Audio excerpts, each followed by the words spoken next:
E aí galera, beleza? Sejam bem-vindos aí para nossa próxima aula de laboratório, né? Lembrando que eu faço a parte aqui de máquinas elétricas. Então hoje a gente vai sair lá da nossa máquina de corrente contínua, que a gente estava vendo até a aula passada, e vai começar a máquina de indução trifásica. Então eu vou começar falando um pouco aqui do funcionamento. Vou dar alguns conceitos, como por exemplo escorregamento, né? Que está relacionado com a velocidade que a gente vai medir lá no experimento. E vou falar um pouco da partida também da máquina.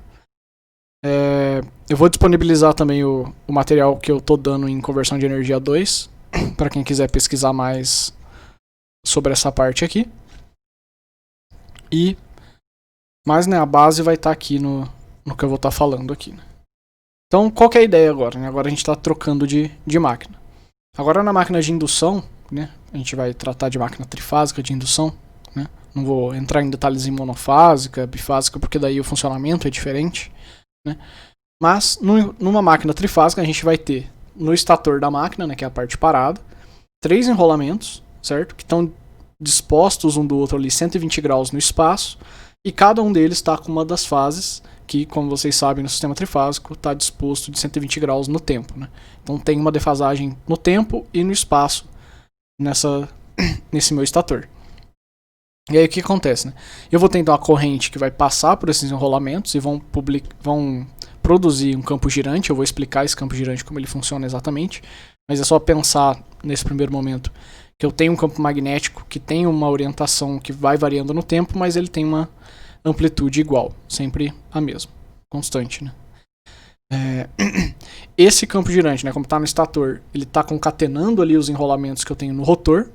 E aí o rotor pode ser tanto de gaiola de esquilo, que é o que a gente chama, que são só umas barras curto-circuitadas, ou ela pode ser um rotor bobinado, que daí a gente tem acesso ao enrolamento do rotor. Esse campo então vai gerar tensão, né, nesse enrolamento, vai ser tensão induzida, e se eu tiver então esse curto-circuito, seja no meu enrolamento ou nas barras, eu vou ter caminho para a corrente. Então essa corrente que vai ser induzida ali vai produzir um outro campo magnético, e esses dois campos magnéticos vão interagir, e vai surgir o meu torque mecânico. É basicamente assim que funciona. O que é importante dessa máquina, e vocês vão ver isso bastante aqui, que no ponto de equilíbrio ali, né, da minha carga, ou mesmo se eu tiver sem carga só do eixo do motor, a minha velocidade mecânica não vai ser igual ao que a gente chama de velocidade elétrica, que é a velocidade do campo girante. Por quê? Porque essa máquina precisa de uma diferença entre esses campos para gerar tensão. Se eu tiver o campo girante com a mesma velocidade do rotor, o rotor não vai ver nenhum campo variável, ele vai ver sempre o mesmo campo. Então ele não vai ter tensão induzida, ou seja, ele não vai conseguir rodar mais nessa velocidade porque não vai ter torque. Então para ter torque, para girar o rotor, tem que ter uma diferença entre as velocidades. Aqui tem isso que eu falei, né? Estão dispostos aqui 120 graus e aqui vai variando o campo girante. Né? Para falar do campo girante, né? Com mais calma, vocês podem também querer olhar lá na minha aula de CV2. Mas, por cima, qual que é a ideia? Né? Se a gente pensar numa máquina monofásica, se a gente tivesse só aqui 2 enrolamentos, né, a gente ia ter um campo que a gente chama de pulsante aqui. Né? Ele varia aqui no espaço, né, mas no tempo ele vai ficar só subindo e descendo, porque eu só tenho esses caras. Isso aqui não vai me dar um torque. Só que, se eu juntar isso daí, né, em 3 eixos diferentes, né, que seria isso daqui, eu vou ter sempre um cara no máximo, enquanto os outros estão em outro lugar. Né? Tipo, eles vão caminhar aqui com essa defasagem de 120. E aqui fica fácil de ver, né, se a gente pegar a T0, T1, T2, T3 e T4, que são esses momentos aqui, qual é a resultante. Né? Aqui nesse primeiro caso aqui, o azul está mais forte, nesse sentido. O verde e o vermelho são contrários. Né? Se a gente olhar aqui, essa aqui é a base, né? Baseado lá na nossa sequência de fase. Né? O azul para cá, o vermelho para cá, o verde para cá. Os dois vão trocar. Né? Eles vão se cancelar aqui para o lado, vai ficar só essa resultante. Aqui nesse segundo caso o azul é 0, eu tenho só o verde e o vermelho. Aqui eu inverti todo mundo, certo? É aqui o instante T2, tá tudo inverso, o azul é negativo e esses dois caras são positivos. E aqui eu tenho o inverso do T1, que é para o outro lado, a gente vê que ele roda, né, no meu sentido aqui anti-horário para esse caso que eu peguei. Okay? Então o campo girante funciona basicamente dessa forma. Aqui tem uma discussão sobre como é que ele é constante e tudo mais, eu vou deixar aqui, mas eu não vou entrar em detalhes. Mas dá para provar isso graficamente, né? dessa forma que a gente analisou ali, mas dá para também olhar para as equações, ver como é que fica aqui, né, a força magnetomotriz. E aí eu posso chegar na mesma conclusão de que minha força aqui é constante e vale 3 meios da amplitude que eu teria ali para um enrolamento. Bem, com isso, como que é a velocidade dessa máquina? Como que ela funciona? Né? Vai variar com o número de polos, exatamente por causa desse negócio do campo girante. Né? Se eu tenho mais polos, eu vou ter o campo girando mais ali. Então, nesse caso aqui, por exemplo, dá para ver, né, se eu tiver só um par de polos ou se eu tiver 2 pares de polo, que eu vou ter mais inversões aqui. Né? Aqui, por exemplo, a gente tem 360 graus que a gente chama de mecânicos e 360 graus elétricos. Né? Então, como eu tenho 4 polos, eu vou dar a volta aqui, né, mecanicamente, na verdade, quando eu já tiver passado 2 voltas elétricas. Então é por isso que vai mais rápido, porque vai com o dobro de velocidade. Aqui tem um esqueminha, né, de uma dessas máquinas com mais polos. Aqui ainda seguindo essa ideia. Aqui já é uma trifásica que dá para ver bem como é que está o rotor aqui, por exemplo. Né? A gente coloca o rotor também com mais par de polos aqui para elas seguirem o campo girante. E aqui tem isso que eu falei, né? O quanto que vai mudar a velocidade com o polo. Aqui 2 polos, aqui 4 polos, aqui 6 polos. Né? Basicamente isso daqui. E é essa formulazinha aqui que a gente usa para calcular essa velocidade elétrica, né, do campo girante. Né?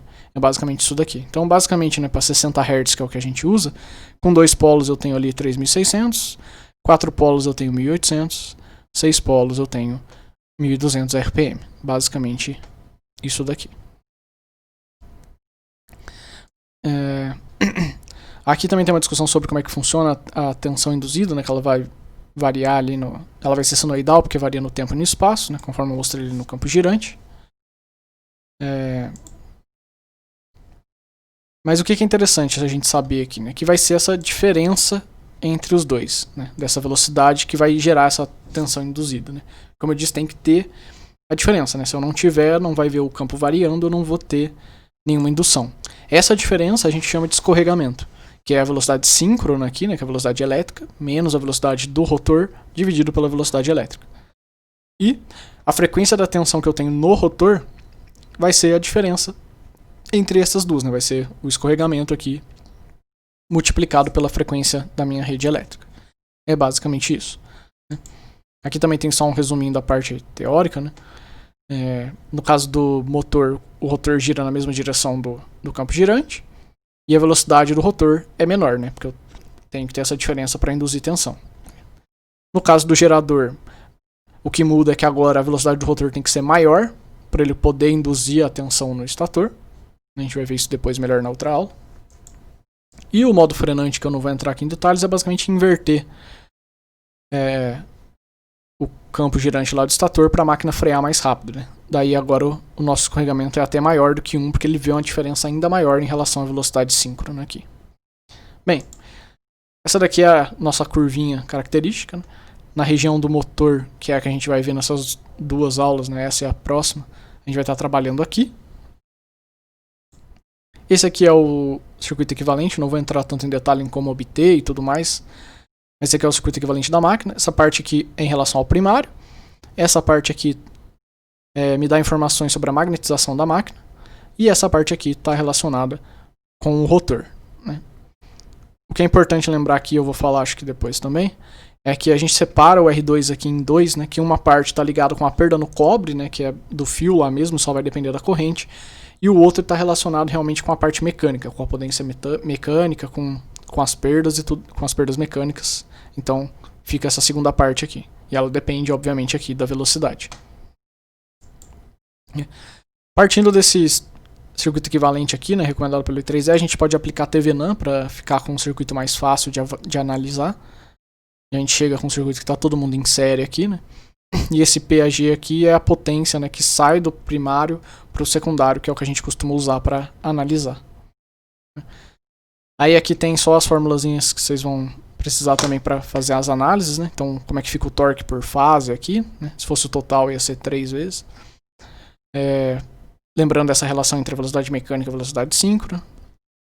A gente pode escrever o torque mecânico em função daquele PAG que eu mostrei lá, né? Que é a potência que vai para o meu rotor. A corrente que vai para o secundário é essa daqui. Né? Isso daqui também tem mais detalhes em como obter lá na parte de conversão 2. Né? O torque mecânico aqui em função da velocidade, né? Também dá para obter dessa forma. Para obter exatamente aquela curva, né, de característica torque-velocidade. Né? Aqui a gente está relacionando só com o PAG, mas se eu for relacionar com o circuito equivalente é isso daqui. E aí a gente costuma falar que tem duas regiões, né? Uma quando o escorregamento é baixo, né? Ou seja, quando as duas velocidades são próximas, a síncrona e a do rotor, que a gente costuma usar essa forma. E quando a velocidade é baixa, né? Ou seja, o meu escorregamento é alto, eu costumo usar essa daqui. Né? A diferença é porque esse termo aqui que depende do S vai mudar e ele vai ser mais ou menos importante em relação à minha impedância aqui da máquina. Né? Então a gente chega na nossa curvinha. Aqui é a parte da partida da máquina, né? Ele está saindo da velocidade 0 aqui, ou do escorregamento 1, né? Na partida o escorregamento é igual a 1. Aí ele chega no torque máximo aqui, e aqui é onde ele opera na região de regime permanente. Mas esse torque máximo aqui também pode ser variado, né? Assim como a curva, por exemplo, com o valor do R2. Né? A gente muda para qual escorregamento vai acontecer nosso torque máximo. Né? A gente muda o R aqui, a gente muda aonde vai estar esse valor aqui. É importante ver que o torque máximo não depende do R2'. Mas a velocidade que eu vou ter esse torque máximo, né, o escorregamento que eu vou ter esse torque máximo, tá na mesma falar de escorregamento e velocidade nessa máquina. Só lembrar que um é a relação da velocidade do rotor com a síncrona, né? Esse meu ponto vai variar com o R2. Bem, dá para trocar também pela tensão terminal, né? O torque e a curva, como é que ficam aqui. Bem, com isso, o que a gente pode analisar também nessa aula? A partida da máquina, né, que eu estou falando ali. Principalmente o problema da corrente da partida da máquina. Essa máquina, né, como ela vai depender dessa abertura e tudo mais, isso é normal em quase todas as máquinas na partida, mas essa máquina em especial, a gente tem corrente de partida que pode chegar ali a 8 vezes o valor da nominal. E isso, além de provocar, né, uma queda de tensão alta ali na rede, pode provocar aquecimento, por exemplo, da máquina se a minha aceleração da máquina, né, se a minha partida demorar muito. Então, eu tenho que partir ela ou com tensão reduzida ou então utilizar algum método para limitar. Aqui tem os métodos, né? Também vou passar bem rápido por eles aqui, que a gente costuma usar. Mas basicamente é usar um resistor para limitar a corrente, seja no estator ou no rotor, né? Em caso de rotor bobinado. Ou utilizar algum artifício aqui para mexer na tensão de alimentação. O primeiro jeito é usar um autotransformador, né, para mexer na tensão terminal. O outro é utilizar a chave estrela-triângulo, que é bem comum na indústria ainda, mas ela é uma solução antiga que é utilizada e até hoje ela é ainda empregada, né, embora esteja perdendo espaço para a eletrônica de potência, que basicamente é partir a máquina em estrela e depois mudar para delta, né, porque você vai ter uma relação de tensão diferente, então você vai ter uma relação de corrente diferente também. Né. Uma outra opção, então, que eu falei que entra aqui eletrônica de potência é utilizar o que a gente chama de soft starter, que vai picotar aqui, né, nossa curva de tensão para diminuir a tensão que é entregue à máquina, certo? É uma outra opção. E dá para também variar a frequência da máquina, além de variar só a tensão. Mas aí aqui já é bem mais complicado, você vai precisar do controle eletrônico e tudo mais, né? Mas dá para mexer também na frequência aqui para mexer na partida da máquina. Os outros casos então são com impedância, né? O primeiro eu falei é só pôr uma impedância aqui no estator e depois curto-circuitar. Ou partir o que a gente chama aqui com enrolamento parcial, né? Que é só usar uma parte do enrolamento e depois usar o enrolamento completo. Ou colocar, né, um rotor que é esse caso aqui, né? Colocar. Isso aqui é só uma tabelinha que junta todos esses casos aí que eu mostrei. E a outra opção, né, é colocar resistência externa ali com o meu rotor, né. Tem que ser uma máquina de rotor bobinado para poder fazer isso daqui. Na outra aula eu vou mostrar que, na verdade, tem como pensar na partida da máquina e nesse torque dela, né, mesmo para uma de gaiola de esquilo, mas no geral a gente só usa esse tipo de coisa aqui mais com o rotor bobinado, porque você não tem acesso ao rotor para conectar as resistências, né? Então você conecta a resistência, você mexe na nossa curva aqui, onde vai estar o torque máximo. E vai diminuir a corrente aqui da partida. Bem, então agora eu vou ir lá pro nosso experimento, né? Então o que eu tenho aqui, né, no meu experimento agora? Lembrando que eu vou disponibilizar lá, né, o modelo lá para vocês. Então eu tenho uma fonte trifásica aqui, né, um neutro aterrado. Tenho só um medidor trifásico aqui, né, que eu vou pegar só a corrente aqui, não vou olhar para a tensão, né, porque a tensão vai vir da fonte. Então a gente já sabe quanto que é. Tem o torque que eu vou dar para a máquina, né, para quando a gente for usar a carga dela e tudo mais, né. Primeiro eu deixei 0 aqui, porque seria só a máquina partindo sem carga. Essa aqui é a máquina de indução, né. Esse cara aqui é só um demultiplexador para pegar os resultados dessa máquina. E aqui no caso eu estou pegando só a velocidade, né. Então vocês vão ver que eu vou só pegar a velocidade da máquina e a corrente nas 3 fases aqui. É isso que a gente vai olhar nesses experimentos. Então vamos olhar aqui o que a gente tem, né? Então primeiro para a nossa fonte, né? É uma fonte de 460 volts, 60 Hz. Por que 460 volts?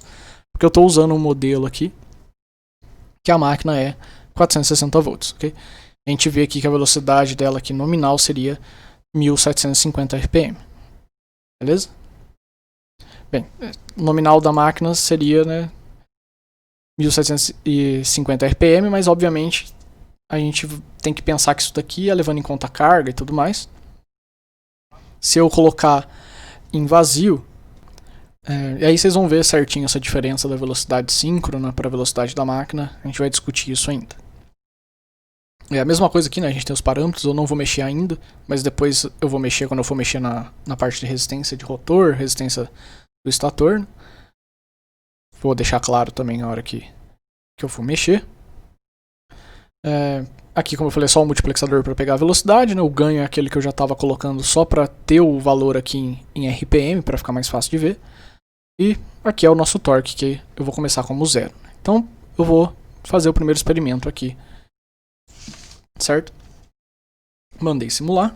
Deixa eu dar zoom aqui. Mandei simular. Vou abrir aqui, né? Então, primeira coisa. Vou dar o auto scale. O que a gente vê aqui, né? Nesse caso, sem carga. Só o meu motor ali normalmente, né? Como essa parte é meio igual, eu vou dar zoom mais aqui. Pra gente poder focar em duas coisas. Primeiro, na corrente de partida aqui, né? Podem pegar, inclusive, esse valor porque vocês vão precisar para comparar aqui e tudo mais. Né? Isso aqui é o que a gente chama da partida normal da máquina. A gente vê quantos amperes chega aqui a nossa corrente. Né? Quase a 100 amperes aqui. As outras aqui um pouco mais de 80. Né? Mas em torno aqui de 80 alguma coisa aqui. Aí depois em regime permanente a gente vê a diferença, né? Do quanto que ela chega. Então vou dar zoom também para vocês poderem ver. Mas além disso, né? Aliás, eu vou aproveitar para dar zoom aqui. Depois eu falo da outra coisa. E a gente vê aqui, né, que em regime permanente a corrente está variando aqui. Não vai passar ali de 10 amperes, né? Vai estar ali em torno de 5, 4 amperes. Certo? Então a gente vê que a partida da máquina demandou muito mais corrente do que em regime, né? É um valor muito mais alto. Mesmo se a gente for pegar o RMS, né, que é o que importa um pouco mais aqui pra gente vai ver que a gente tá falando de um valor bem alto aqui, pelo menos uns 40, 50 aqui, amperes. Aí vocês podem justificar isso aqui da melhor forma que vocês acharem. Olhar os picos, olhar um valor que você julga médio aqui nesses primeiros ciclos. Aí vocês justifiquem no relatório da forma que vocês preferirem. E o outro ponto, né, que a gente tem que olhar aqui, da partida, né, aqui em regime permanente, né, na verdade, é olhar aqui qual a velocidade da máquina, né? Então a velocidade da máquina ali, né, a gente vê que não está exatamente 1800, né? Vou até dar o zoom um pouco mais longe dessa parte aqui da partida, né, para não confundir. Então, ó, a gente vê que a velocidade está aqui em torno de 1798, mais ou menos. Então tem uma diferencinha, né? Mesmo a máquina sem carga nenhuma, eu tenho uma pequena diferença entre a minha velocidade síncrona e a velocidade do rotor. Porque senão não tem torque, a máquina não vai girar, ok? Sempre tem que ter essa diferença. Então, desse primeiro caso aí, né, anotem aí esses valores de velocidade aqui, né, essa diferença também, que é o escorregamento, e os valores de corrente. A gente vai olhar melhor isso depois na próxima aula, mas eu vou simular só para vocês verem, né? Se eu aumentar aqui a carga, por exemplo, para colocar uma carga de 20 aqui, né, 20 newton ali de torque, a gente vai ver agora que a minha velocidade tem um valor menor, né? Então a velocidade vai cair conforme eu coloco o torque, que é o esperado, beleza? Mas isso aqui não precisa anotar, era só para mostrar para vocês. Então vamos voltar aqui e vamos agora trabalhar com essa parte da partida da máquina que eu falei. Vamos tentar diminuir, né, a corrente de partida da máquina. Então a primeira coisa que a gente poderia fazer, né, vamos só abaixar esse valor aqui de tensão e ver o que acontece, né? Então vamos baixar aqui pela metade. Baixei para 230 de tensão. Se a gente olhar aqui agora a corrente é bem menor do que ela era antes, né? Óbvio, ela aqui ainda também está menor porque eu tenho que aumentar essa corrente, né, para ela trabalhar em regime da forma correta, mas partir a máquina com um pouco menos de tensão realmente abaixa aqui o valor da minha corrente, né? Vocês podem anotar também esse valor aqui de partida, beleza? O tempo de aceleração e tudo mais a gente vai falar um pouco mais na próxima aula em relação a resistência e tudo mais. E a gente vai falar um pouco do torque da máquina na partida, porque demora também um pouco mais ou menos para acelerar, dependendo do caso que eu tenho. Bem, o que mais dá para fazer aqui, né? Esse modelo aqui me dá a opção de mudar, né, a minha amplitude, por exemplo, aqui depois de um tempo. Então eu vou fazer aqui basicamente o que é aquela chave estrela triângulo. Então eu vou ficar aqui, vamos ver se esse tempo tá bom, qualquer coisa eu ajusto, 0.1 segundo, né, com 0.7 vezes 460, né, então só 70% da tensão, e depois de 0.1 aí eu ponho a tensão de regime permanente. Vamos ver o que acontece agora com a nossa corrente de partida. Então o que a gente vê aqui, né? A gente vê que a nossa corrente de partida tá menor do que estava antes, né? Ela não chega lá em torno daqueles 80, 60, 50 aqui, ela vai ficar mais baixa, né? Mas eu tenho um segundo aqui, em 0,1 eu tenho um segundo pico, que é quando eu chaveio aquela chave estrela triângulo, por exemplo, ou soft starter, ou autotransformador, seja lá qual método que eu vou utilizar para variar a tensão terminal. Quando eu faço esse chaveamento, eu vou ter mais um pico, porque eu vou dar mais tensão para a máquina vai ter que gerar mais torque para acelerar lá para a velocidade. Então aqui a gente vê que a máquina no final tá trabalhando lá naquele valor de corrente dela normal, mas o nosso valor de corrente aqui, né, de partida, é menor, né? Então podem anotar aí também isso daí, beleza? Bem, então vamos voltar aqui ao normal nossa fonte. Então sem variação, cadê? Sem variação, apply. Voltei para 60. E agora o que a gente vai fazer? Vamos mexer nas resistências, certo? Que eram as outras opções. Então vamos mexer aqui no modelo da máquina. Em vez de colocar em série, eu vou só aumentar a resistência, porque no final das contas seria equivalente a eu pegar a máquina e colocar uma resistência ali em série, né? Então eu vou tirar desse preset model, né? Aí o que acontece? Ele me deixa mexer agora nos parâmetros da máquina, mas aqui estão os parâmetros da máquina normal com aquele modelo. Então vamos começar mexendo na resistência do estator aqui. Então a resistência do estator era esse valor. Vamos fingir que a gente vai colocar, né, um valor aqui de resistência que é 2 vezes o valor dessa resistência de rotor normalmente. Então coloquei mais uma resistência ali, aproximadamente 2 vezes, né? Não coloquei 2 vezes, mas aumentei em 1 ohm ali a resistência, né? Então eu mando rodar. Se eu olhar aqui agora, a gente vai ver que eu captou ali ainda uma corrente um pouco mais alta, mas não tão alta assim, né? Não chega lá perto do 100 igual chegava da outra vez. Os valores estão um pouquinho mais baixos aqui, vocês podem comparar melhor no relatório. Mas eu vou pegar um valor um pouco maior aqui de resistência para a gente poder ver melhor esse efeito aqui. Então eu vou colocar aqui 3, como se eu tivesse colocado 2 ohms ali em série com o meu estator. Então, mando rodar. E aí, né, só para ficar mais fácil de ver, a gente vê agora, né, que diminui aqui de novo ali para os picos estão em torno de 60, né, o valor RMS está ainda menor aqui, certo? E, obviamente, né, esse valor de resistência tem que ser tirado depois, porque além de mexer no amortecimento da máquina, vai ter mais perdas, né, na máquina, porque se está passando corrente e eu tenho resistência, eu estou com perdas, né? Teria que tirar isso em regime permanente. Mas eu não vou tirar aqui, foi só para mostrar que dá para diminuir esse valor aí da corrente, né, mexendo na resistência. E agora vamos fazer isso mexendo na resistência do rotor, né? Então a mesma coisa, aqui tem aproximadamente 1, né? Vou colocar primeiro 2 aqui, primeiro 2 para a gente ver o que acontece, né?